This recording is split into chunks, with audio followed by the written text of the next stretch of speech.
The story of Devendra and the true nature of purity. In the heart of ancient India, nestled in a small village called Kalapatha, there lived a wise sage named Devendra. Devendra was known far and wide for his deep knowledge of life, philosophy, and ethics. People from all walks of life sought his counsel to resolve their problems, and they came to him with their most profound questions about morality, duty, and the nature of purity.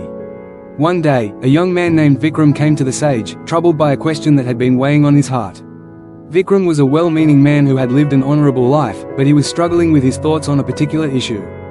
He had heard a disturbing rumor, that those who consumed meat were considered impure, even to the point of being compared to the lowest classes of society, called candles. Being a meat-eater himself, Vikram was confused and hurt by this. He was wondering whether his choices made him a person of low character, as the rumor suggested.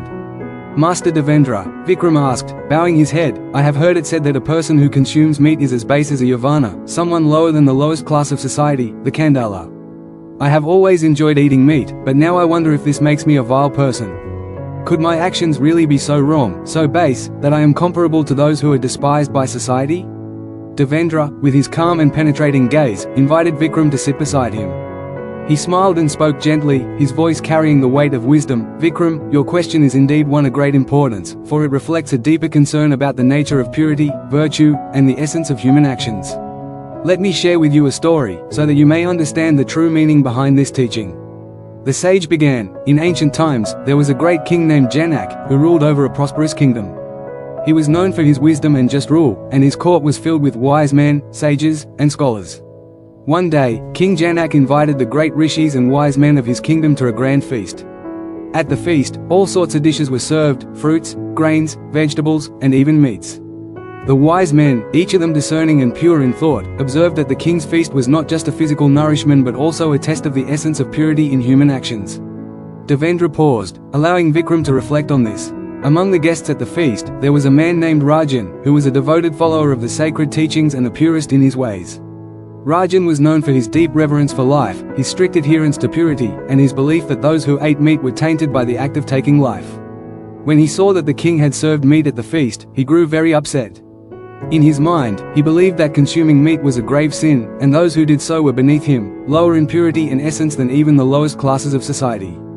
The sage continued. Rajan stood up and addressed the gathering, loudly proclaiming that the consumption of meat was a sinful act. He said, those who eat meat are worse than candles, those who are born into impurity. They are as vile as the Yavana who shows no respect for the sanctity of life. His words stirred up a debate in the court. Some of the wise men disagreed with him, while others supported him, claiming that eating meat was an act of impurity. However, Devendra continued. The king, in his wisdom, did not immediately react. Instead, he turned to one of his most trusted advisors, a humble man named Arjun, who was known for his balance of thought and action. Arjun was both a warrior and a philosopher, and he had spent his life understanding the deeper truths of the world. The king asked Arjun, what is your opinion on this matter? Do you agree with Rajan that meat eating is an act of impurity, something that makes one base and lower than the lowest classes of society?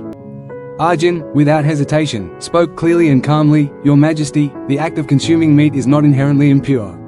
The purity or impurity of a person does not come from what they eat, but from the intention behind their actions, their thoughts, and their treatment of others. The Yavana and the Kandala are not defined by their food but by the way they live their lives, by their actions, their values, and their respect for all forms of life. He continued, a person who consumes meat with reverence, understanding the cycles of life and death, who consumes it not out of cruelty but out of necessity or without harm to others, cannot be deemed impure. However, a person who consumes meat with disregard for life, who kills thoughtlessly, or who treats others with cruelty, no matter their food habits, is indeed baseless in character. The sage looked at Vikram, who was now listening intently.